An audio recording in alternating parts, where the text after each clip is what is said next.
시청자 여러분 안녕하십니까? 하나님 마음 알기의 이혜원 목사입니다. 오늘은 야곱을 선택하신 하나님의 마음에 대해서 우리 함께 또 말씀을 통해 알아보겠습니다.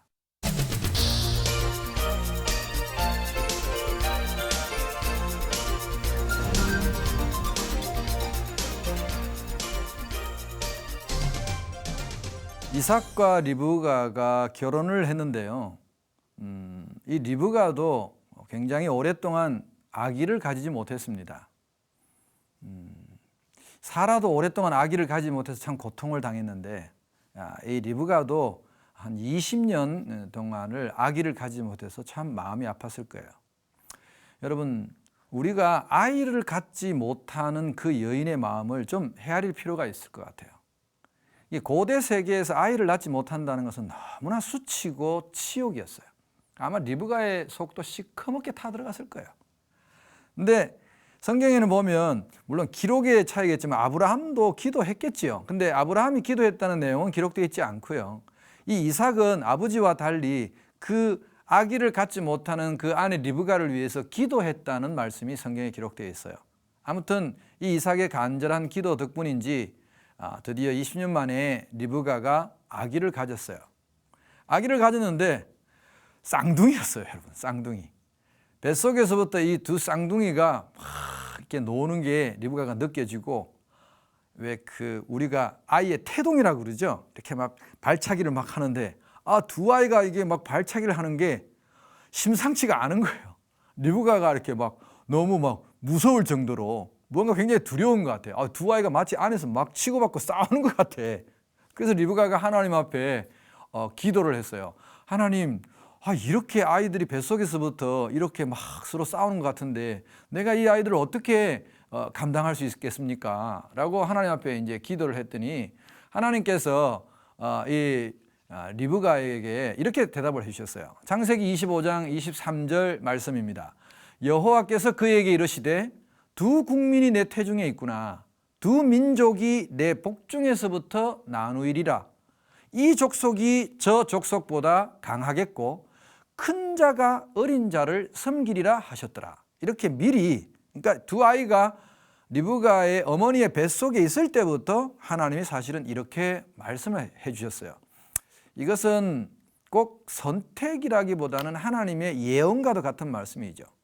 물론 이게 나중에 하나님께서 야곱을 선택하시게 되는 그런 것과 연결이 되긴 합니다만은 이때는 하나님이 딱 찍어서 선택했다기보다는 이렇게 될 것 같다라고 리브가에게 이제 이야기를 해준 거예요.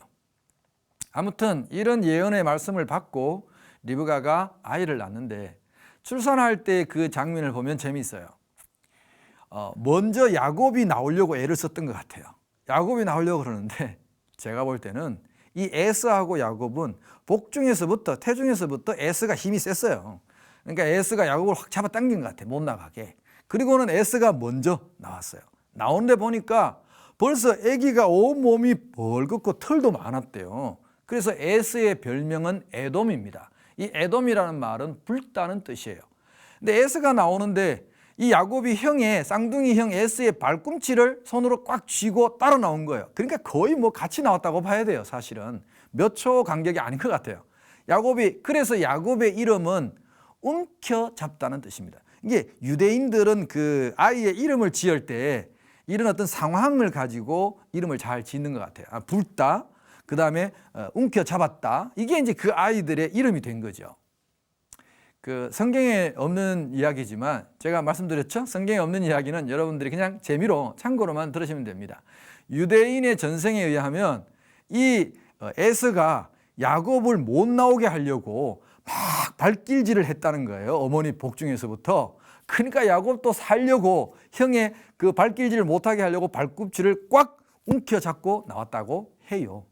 믿거나 말거나죠. 어쨌든 그렇게 두 쌍둥이가 이렇게 태어났는데 두 사람은 같은 어머니 뱃속에서 나왔는데 많이 성격도 기질도 외모도 많이 좀 달랐어요. 원래 쌍둥이 하면 보통 일란성 쌍둥이는 되게 많이 닮잖아요, 여러분. 저희 외가 쪽으로도 이렇게 집안에 쌍둥이가 있는데, 아니 그 조카가 쌍둥이에요. 남자아이인데 일란성 쌍둥이에요. 쌍둥이인데 너무 똑같이 생겼어요, 정말. 어릴 때는요, 자기 친엄마도 구분을 못할 정도로 똑같이 생겼었어요, 사실은. 그래서 엄마가 이 아이들을 좀 구분하려고 이렇게 옷을 다른 걸 입혔어요. 다른 걸 입혀놓으면 얘들이 자기 방에서 밤에 엄마를 골리느라고 옷을 바꿔 입고 내려와요. 그러면 엄마도 막 헷갈려. 그래서 막 엄마를 막 놀리고 하던 이제 그런 제가 기억이 납니다. 근데 이 두 사람은 너무 달라. 외모도 다르고 성격도 달라요. 에서는 성경에 이렇게 표현을 우리가 한번 보시죠. 에서와 야곱의 두 사람이 너무나 다른 것을 우리가 성경에서는 이렇게 표현을 합니다. 창세기 25장 27절 말씀에 보면 그 아이들이 장성함에 에서는 익숙한 사냥꾼이었으므로 들 사람이 되고 야곱은 조용한 사람이었으므로 장막에 거주했다. 이렇게 표현하고 있어요. 이게 말씀만 봐도 여러분이 이렇게 좀 비교가 되시죠? 그러니까 에서는 요즘 말로 하면은 성격이 아주 그냥 터프하고 터프가이야. 말하자면 아주 용감하고 나가서 사람들하고도 사교적이고 잘 사귀고 또 막 사냥을 막 하고 들로 뛰어다니고 스포츠 좋아하고 말하자면 그런 성격이었어요. 외향적인 성격이었다고 봐야겠죠. 근데 야곱은 조용한 사람이라는 것은 성격이 좀 내성적이었던 것 같아요, 야곱이. 그래서 주로 엄마 옆에 붙어서 밖에도 잘 안 나가고 그런 성격이었어요. 그래서 그런지 성경을 보면 나중에 이 두 사람이 장자권을 놓고 이렇게 서로 다툼할 때쯤 되면 벌써 에서는 장가를 가서 부인이 2명이나 됐어요. 부인이 2명. 근데 똑같이 쌍둥이 동생인데 야곱은 그때까지 장가도 못 가고 있었어요. 그런 상황 속에서 시간이 지나는데 야곱이 철이 들면서 집에서 교육을 받고 배우다 보니까 이 장자라는 명분이 얼마나 복되고 크다는 것을 깨달았어요. 여러분, 고대 세계에서 이 장자와 차자의 그 차이점은 뭐냐? 일단 물질적으로 아버지의 재산권이 틀려요. 장자에게는 차자보다 더블로 줍니다. 그러니까 배를 더 상속해요. 사실 우리나라도 얼마 전까지만 해도 거의 집안의 모든 재산은 마지가 다 이렇게 물려받았잖아요. 유대인들은 특히 그게 심했어요. 장자에 대한 어떤 그런 게 심해가지고 장자에게 재산도 2배를 주고 무엇보다 더 중요한 것은 한 가문의 대표자로서 뭐 좀 쉽게 말씀드리자면 작은 나라의 왕위를 물려주는 거죠. 그러니까 장자라는 것은 집안의 모든 영광을 자기가 물려받는 거고 또 야곱은 어머니에게서 그런 교육을 받았을지도 몰라요. 그 어머니가 그 먼 하란 땅에서 이곳까지 왜 시집을 왔을까? 아마도 리브가는 그 마음 속에 하나님을 향한 신앙이 있을 거라고 저는 봅니다. 그러니까 하나님이 이 가문에 복을 주시고 하나님이 이 가정을 지키시고 수호하시는 그런 놀라운 은혜를 알고 있었죠. 그래서 고대 사람들은 항상 그 가문의 영적인 축복도 장자를 통해서 그 대가 이어진다고 믿었어요. 일종의 제사장 같은 개념이죠. 그 가정의 제사장, 영적 제사장은 장자를 통해서 이어지는 거라고 생각했죠. 어쩌면 야곱은 그런 어떤 아버지로부터 배나 상속받는 물질 이런 게 아니라 그런 영적인 축복을 탐냈는지도 몰라요. 그런데 에서는 그런 데 대해서 별로 중요하게 생각하지 않았던 것 같아요. 야곱은 그게 너무나 약이 올라가지고 그 형의 자리를 차지하고 싶은 욕심, 빼앗고 싶은 욕심. 그래서 야곱이 자기 나름대로 머리를 씁니다. 이 형이 되고 싶어하는 그 동생의 마음은 아마 여러분도 이 동생이 아니라면 같은 입장이 아니라면 좀 쉽게 이해하기 힘들 거예요. 저도 밑에 남동생이 있는데 이렇게 마지로 자랐기 때문에 동생의 마음을 사실 잘 못 헤아려요. 근데 야곱은 얼마나 형이 되고 싶어 했는지 어느 날 이 형 에서가 사냥을 갔어요. 사냥을 갔는데 사냥하러 가면 뭐 짐승을 잡든지 못 잡든지 막 산으로 쫓아다니니까 이제 배가 고프잖아요. 힘이 들잖아요. 그래서 이제 해질 무렵쯤 돼서 형이 이제 딱 지쳐서 배가 너무 고파서 돌아올 무렵쯤 해서 야곱이 부엌에서 이제 맛있는 이 떡이랑 그다음에 이 죽을 끓이고 있었어요. 붉은 죽이라고 그러니까 그냥 우리가 팥죽이라고 합니다. 쉽게. 그 팥죽을 이렇게 끓이고 있었는데 자, 오랜만에 여러분 퀴즈를 한번 해봅시다. 자, 이 형이 돌아와서 이 팥죽을 동생에게 달라고 했단 말이에요, 야곱에게. 근데 야곱이 안 돼, 안 줘 하고 처음에 거절을 한단 말이에요.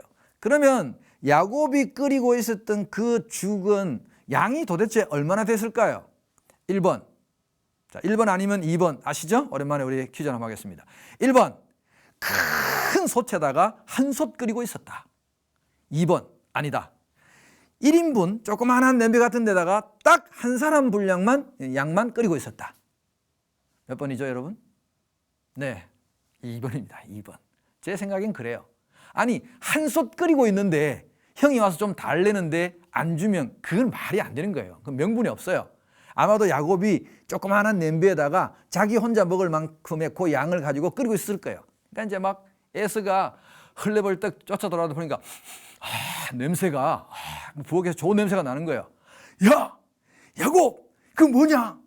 나 좀 줘. 지금 내 사냥하고 갔다 오느라고 너무 지금 배고파 죽겠다. 그러니까 야곱이 안 돼. 이 봐봐, 냄비를. 이게 지금 나 혼자 먹으려고 지금 1인분 딱 끓이고 있는데 형 줄 거 없어. 나도 배고파. 배고픈 건 마찬가지야, 형이나 나나. 그러니까 에스가 막, 야, 너는 하루 종일 집에 있었지 않냐? 뭐라도 먹었을 것 아니냐? 형은 지금 산에 돌아다니고 너무 배고프니까 야, 제발 그거 형 좀 주라. 야곱이 끝내 안 주니까 마침내 에스가 이제 무슨 말까지 했냐? 이런 말까지 했다고 저는 봐요. 야, 너 그 죽 한 그릇 나한테 주면 오늘 네가 나한테 원하는 거 내가 다 들어줄게. 네 소원을 다 들어줄게. 그때 야곱의 입가에 회심의 미소가 싹 스치면서 진짜야? 정말 내 소원 다 들어줄 거야? 아, 물론이라니까. 내가 다 들어준다니까. 좋아. 그러면 지금 이 죽을 줄 테니까 나한테 형이라고 해봐. 여러분 생각에는 좀 유치하게 보일 수도 있어요. 이 야곱의 행동이. 아니, 그까지 형소리 듣는다고 뭐가 달라지냐. 그 형소리가 그렇게 듣고 싶으냐. 여러분도 동생이 돼보세요. 그것도 쌍둥이 동생이 돼보세요. 이 몇 초 간격으로 태어났는데 형에게 재산에 배를 물려주는 그 집안의 분위기, 그리고 모든 관심이 장자에게 집중되는 그 분위기 속에서 차자가 느껴야 할 그 마음, 여러분들이 헤아릴 수 있으시겠어요? 제가 조카 말씀드렸잖아요. 그 쌍둥이 조카들. 걔들은요, 지금도 그 동생이 형한테 형이라고 안 불러요. 집안 어른들이 이제 장가도 갔거든요, 벌써? 장가도 가고 했으니까 형님이라고 불러라 그래도 아이고, 쟤하고 나하고 얼마 차이라고 내가 형이라고 하냐. 안 불러, 지금도. 참 그 쌍둥이의 묘한 그 심리가 있어요. 그 야곱이 그렇게 이야기하니까, 근데 이 에서는요, 별로 그런데 의식이 없었어요. 그럼 형이라고 하면 주는 거야? 그래, 형이라고 해. 그럼 내가 줄게. 그럼 뭐 에서는 그냥 그 자리에서 바로 고민도 안 하고, 아유 야곱 형님, 팥죽 한 그릇 주세요. 이 동생이 간절히 부탁합니다. 이렇게 말한 거예요. 그래서 이 야곱이 그 죽을 줬고 에서는 허겁지겁 그 죽을 먹었습니다. 성경에도 보면 이 에서의 그 행동을 성경은 명분을 버린 짓이라고 말합니다. 망령된 짓이라고 표현하고 있어요. 여러분, 장자라는 그 명분과 팥죽 한 그릇이라는 그 실제 이익 사이에서 에서는 명분을 선택하지 않고 실리를 선택했습니다. 야곱은 그토록 사모했던 것이 바로 그 장자라는 명분입니다. 하나님의 축복권, 그걸 정말 간절히 사모했어요. 이게 야곱과 에서의 차이이고, 저는 이 차이가 하나님께서 야곱을 선택한 첫 번째 이유라고 봅니다. 그는 명분을 중요시했어요. 여러분, 이 세상에는 두 가지 종류의 사람이 있습니다. 명분과 실리 사이에서 항상 사람들은 갈등합니다. 명분을 취할 것이냐, 실리를 취할 것이냐. 대체적으로 명분을 취하고자 하는 사람들은 세상적으로 많은 손해를 보는 경우가 많습니다. 실리를 잃어버리는 경우가 많죠. 그러나 그들은 많은 것을 잃어버린다 할지라도 결코 이 명분을 잃지 않으려고 몸부림치고 살았던 사람들은 대체로 역사 가운데 다 훌륭하게 남아 있습니다. 그러나 실리를 쫓았던 사람은 그 당대에는, 그 시대에는 어떻게 남들보다 조금 더 잘 먹고 잘 살았는지는 몰라도 그들은 이 역사 가운데 이름이 없습니다. 여러분, 이 야곱의 그 선택, 그래서 이 에서가 그것을 선택함으로 말미암아 이 장자권을 뺏기게 됐죠. 사실은 이걸로 끝난 문제가 아니었습니다. 이게 팥죽 한 그릇을 형이라고 부른다고 끝난 문제가 아니었죠. 나중에 이제 아버지 이삭이 나이가 드니까 장자로서의 아버지가 축복을 해줘야 됩니다. 실제로 고대 세계에 보면 차자가 아버지 뒤를 물려받는 경우도 있었어요. 장자권을 사고 팔았다는 그런 문서도 자료가 좀 있습니다. 그러니까 이제 확실하게 하려면 아버지에게 축복을 받고 인정을 받아야, 옛날로 말하면 왕위를 물려받아야 이제 끝나는 문제죠. 그래서 어느 날 이 이삭이 에서를, 큰아들을 불러가지고, 에서야 너 가서 사냥해서 고기를 좀 잡아와서 요리를 맛있게 해서 나한테 좀 요리를 가져오느라. 내가 기분 좋게 먹고 기분이 좋아야 너를 내가 마음껏 축복할 것 아니냐. 그래서 에서가 막 신나가지고 자기가 다 장작금 팔아먹은 것은 생각지도 않고, 그리고 막 산에 올라가서 사냥을 하러 갔어요. 그때에 이 리브가가 아까 말씀드린 그 하나님께서 말씀하신 그 말씀이 늘 마음에 걸렸어요. 큰 자가 작은 자를 섬기리라. 그래서 이 리브가가, 그리고 에서의 하는 행동이 보니까 아무리 얘가 맞이지만 얘가 이렇게 장자의 명분을 가볍게 여기고 행동이 이 하나님 앞에 이렇게 영적으로 축복을 받을 그런 행동이 아니에요. 그래서 어머니 입장에서는 오히려 야곱이 하나님의 은혜를 사모하고 정말 장자로서의 어떤 영적인 은혜를 사모하는 그런 면이 보이니까 야곱이 이 물려받았으면 좋겠다는 생각을 한 거예요. 그래서 갑자기 집안이 쫙 갈라졌어요. 아버지 이삭하고 에서는 한편이 되고, 실제로 둘이가 짝짝꿍이 서로 좋아했대요. 그리고 어머니 리브가와 이 야곱이 또 한편이 되어가지고 갑자기 편이 쫙 갈라졌어요. 그래서 어머니 리브가가 야곱을 불러요. 야곱아, 너 안 되겠다. 아버지가 지금 이런 말을 했으니까 그 축복을 네가 받아야겠다. 형이 사냥하러 간 사이에 네가 가서 아버지한테 머리를 딱 들이밀고 네가 축복을 받으라. 야곱이 벌쩍 뛰죠. 어머니 무슨 말씀이세요? 형하고 나하고는 생김새도 너무 다르고, 형은 이 팔에 털도 많고 막 이런데 나는 매끈매끈한 사람이고, 아버지한테 괜히 아버지가 눈이 안 보인다고 괜히 쏘기로 들어갔다가 축복은 고사하고 저주를 받으면 내가 어떡합니까? 그랬더니 어머니가 걱정하지 마라. 내가 다 책임을 지마. 그래서 어머니 리브가가, 여러분, 이 형의 에서의 방에 가서 우선 옷을 하나 훔쳐오게 해요. 그래서 에서가 평소에 입던 그 사냥할 때 입던 옷을 입었죠. 입으면 일단 그 아마 땀 냄새가 가득 배긴 옷이었을 거예요. 그래서 이제 땀 냄새가 나는 그런 옷을 딱 입히고, 여기에 이제 팔에다가, 이 야곱의 팔에다가 어머니가 이제 염소틀, 양틀을 가지고 이렇게 염소틀을 해가 털을 다 이게 붙여줬어요. 여러분, 창세기에는 이 최초라는 말이 많이 나오는데, 창세기 보면 인류 최초의 분장사 이야기가 나옵니다. 그 인류 최초의 분장사가 바로 리브가죠. 여러분, 얼마나 분장을 잘했는지 그 이삭이 만져보고도 에서인 줄 알고 속을 정도로 분장을 끝내주게 잘한 거예요. 그래서 이제 우리가 아는 대로 야곱이 아버지 이삭에게 가서 머리를 디밀고 축복을 받습니다.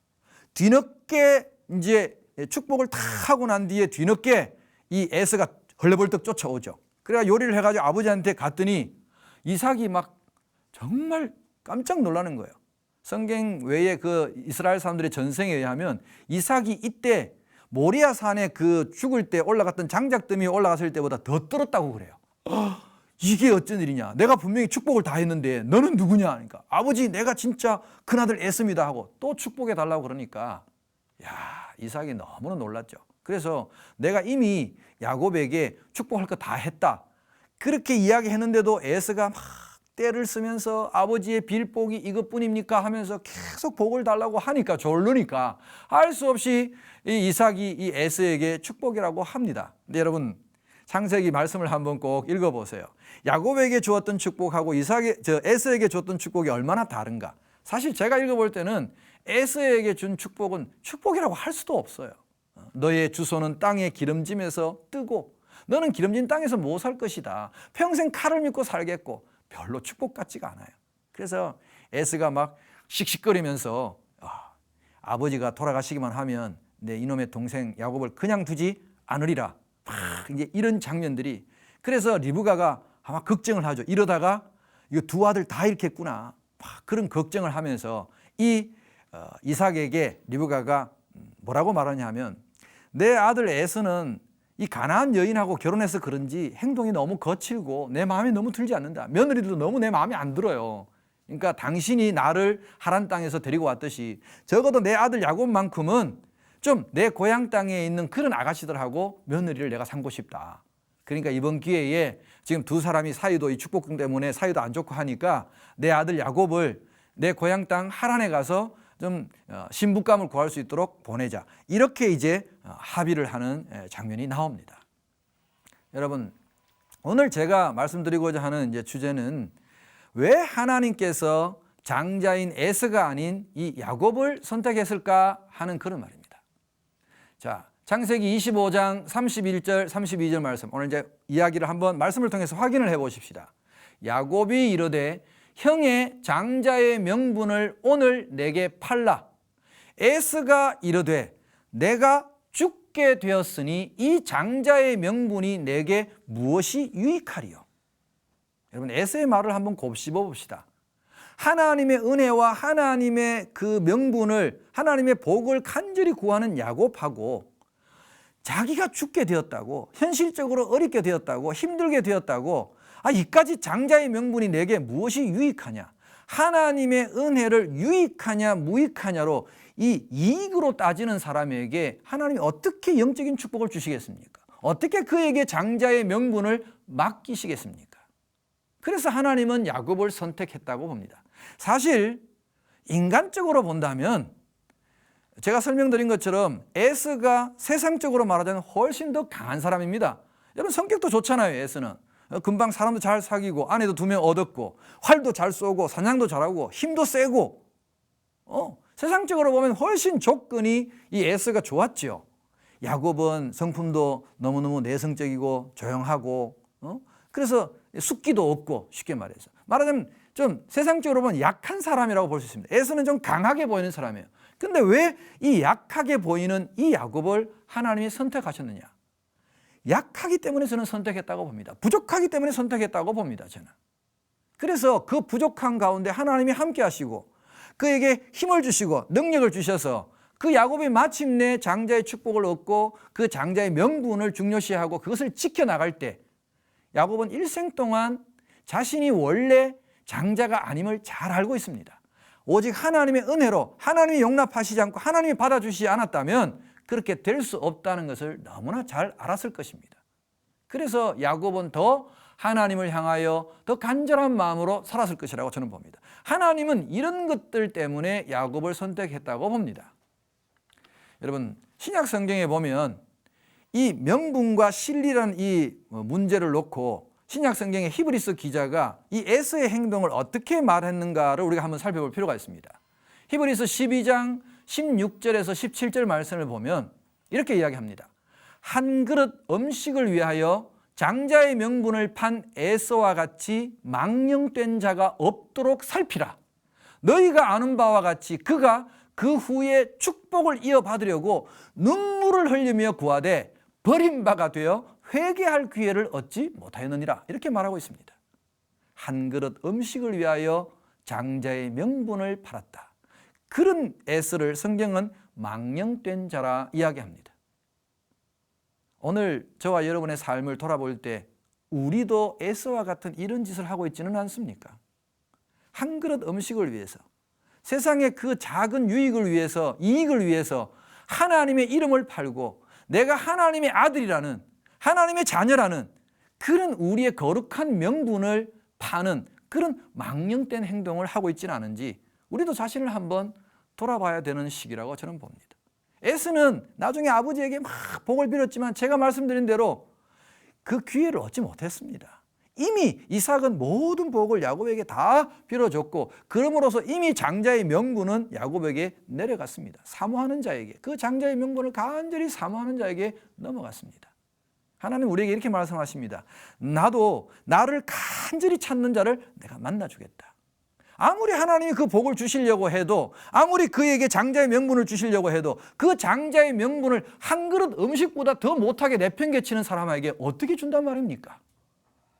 여러분, 우리가 하나님께 은혜를 받고 은혜를 사모한다면 정말 하나님 나라라는 그 거룩한 명분을 우리의 한 그릇 음식보다도 더 귀중하게 여길 수 있는 마음을 가지셔야 됩니다. 그것이 정말 하나님의 마음을 우리가 알아들은 것이고 하나님이 왜 야곱을 선택했는지를 우리가 알 수 있는 것입니다. 에베소서 1장 4절에서 6절 말씀을 보면 이런 말씀이 있습니다. 곧 창세전에 그리스도 안에서 우리를 택하사 우리로 사랑 안에서 그 앞에 거룩하고 흠이 없게 하시려고 그 기쁘신 뜻대로 우리를 예정하사 예수 그리스도로 말미암아 자기의 아들들이 되게 하셨으니, 왜 이렇게 하셨느냐? 왜 우리를 창세전부터 이렇게 택하셨느냐? 이는 그가 사랑하시는 자 안에서 우리에게 거저 주시는 바 그의 은혜의 영광을 찬송하게 하려는 것이라. 여러분, 하나님이 정말 그리스도 안에서 창세전에 저와 여러분을 예정하시고 저희를 여러분을 또한 선택하신 그 이유는 예수 그리스도를 통하여 우리에게 그 거저 주시는 바 그 하나님의 은혜, 그 은혜의 그 영광을 우리가 알고 정말 부족한 나에게, 정말 하나님의 자녀가 될 수 없는 나에게, 하나님의 장자가 될 수 없었던 나에게 하나님이 이렇게 은혜를 주셨구나 하는 것을 찬송하게 하려고 우리에게 주셨다는 것입니다. 그래서 하나님은 정말 야곱과 같이 인간적으로 연약하고 부족한 그 사람을 선택해서 하나님의 장자로 만들어 가시는 사건을 우리가 오늘 창세기를 통해서 살펴보았습니다. 우리가 성경 구절을 한 구절 더 살펴보겠습니다. 고린도전서 1장 27절에서 29절의 말씀을 보면 하나님께서 세상에 미련한 것들을 택하사 지혜 있는 자들을 부끄럽게 하려 하시고 세상에 약한 것들을 택하사 강한 것들을 부끄럽게 하려 하시며 하나님께서 세상에 천한 것들과 멸시받는 것들과 없는 것들을 택하사 있는 것들을 폐하려 하시나니 이는 아무 육체도 하나님 앞에서 자랑하지 못하게 하려 하심이라. 여러분, 하나님께서 인간적으로 볼 때 어떻게 보면 야비하게도 보이고 연약하게 보이고 비겁하게 보이는 이 야곱을 택하시고 그에게 은혜를 주신 것은 그가 무엇보다도 간절히 하나님의 은혜를 원했기 때문입니다. 하나님의 복을 바랐기 때문입니다. 장자로서의 그 영적인 복을 바라는 그 야곱을 하나님은 불쌍히 보시고 그를 선택하시고 오히려 강하게 보이는 그 에서보다도 이 야곱을 사용하셨다는 것입니다. 오늘 야곱을 선택하신 하나님의 마음에 대해서 저희가 살펴보았습니다. 저는 그렇게 생각합니다. 하나님께서 왜 야곱을 선택하셨을까? 그가 약했기 때문이다. 그러나 그가 약했지만 하나님을 사랑하는 마음은 누구보다도 강했기 때문이다. 여러분, 오늘 말씀처럼 우리가 연약하지만 부족하지만 하나님을 향한 간절한 마음으로 하나님을 바란다면 우리 연약한 지체들을, 우리 부족한 우리들을 하나님께서도 선택하시고 우리를 하나님의 일에 크게 사용하실 줄 믿습니다. 오늘 야곱을 선택하신 그 하나님의 마음이 우리를 보는 마음이 되시기를 주님의 이름으로 축복합니다. 감사합니다.